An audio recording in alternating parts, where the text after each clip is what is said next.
ஐந்து கரத்தோனை போற்றி, ஆனை முகத்தானை போற்றி, மூஷிக வாகனனை போற்றி, மூலப்பரம்பொருளை போற்றி, சித்தி புத்தி விநாயக பெருமானை போற்றி. குருவே சரணம். இணையத்தாள் இணையங்களுக்கு வணக்கம். இது ஆனி மாத ராசி பலன். ஆனி மாதம் சிம்ம ராசிக்கு எப்படி இருக்க போகுது அப்படிங்கிறது பார்க்கலாம். ராசிநாதனான சூரிய பகவான் ராசிக்கு 11 லாபஸ்தானத்தில் இருக்கார். மிக சிறப்பான ஒரு அமைப்பு.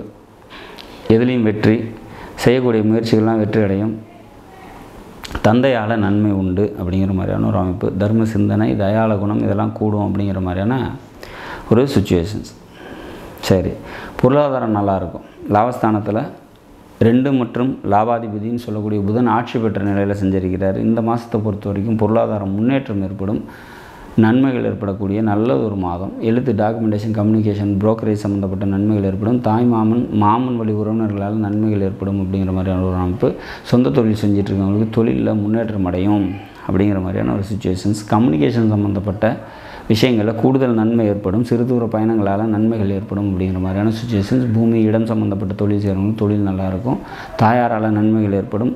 இளைய சகோதரனால் நன்மைகள் ஏற்படும். இரத்த சம்மந்தப்பட்ட உறவுகள்கிட்ட தேவையற்ற மனக்கசப்புகள் வரும். அதெல்லாம் கொஞ்சம் தவிர்க்கிறது சிறப்பை தரும்.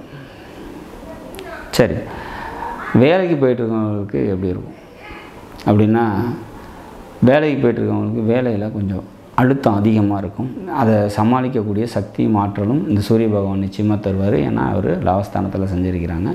குடும்ப உறவுகள்கிட்ட ஒற்றுமை நல்லாயிருக்கும். குடும்பத்துக்காக நிறைய செலவுகளை செய்வீங்க. அதனால் மன மகிழ்ச்சி ஏற்படும். மொத்தத்தில் இந்த மாதத்தை பொறுத்த வரைக்கும் பல நன்மைகளை தரக்கூடிய நல்லது ஒரு மாதம். காரணம், சூரியன் 11ஆம் ஸ்தானத்தில் இருக்கிறதும், லாபஸ்தானத்தில் புதன் ஆட்சியாக இருக்கிறதும், தந்தை வழி உறவினர்களால் நன்மைகள் ஏற்படும், நண்பர்களால் நன்மைகள் ஏற்படும் அப்படிங்கிற மாதிரியான சுச்சுவேஷன்ஸ் எல்லாம் க்ரியேட் ஆகும். மொத்தத்தில் இந்த மாதம் ஒரு நன்மையை தரக்கூடிய நல்லதொரு மாதம் சிம்ம ராசிக்கு. சரி, சந்திராஷ்டம தினங்கள் அப்படின்னாக்கா 29, 30 2 நாட்கள் சந்திராஷ்டம தினமாக வருது. முக்கிய முடிவுகளை அன்றைய தினங்களில் எடுக்காதீங்க. வெளியூர் பயணங்களை தவிர்த்துருங்க. மற்றபடி இந்த மாதம் பல நன்மைகளை தர வல்ல நல்ல மாதம். நாடும் நாட்டு மக்களும் நலமுடன் வாழ நவகிரகங்களை வேண்டி அமைகிறேன். நன்றி, வணக்கம்.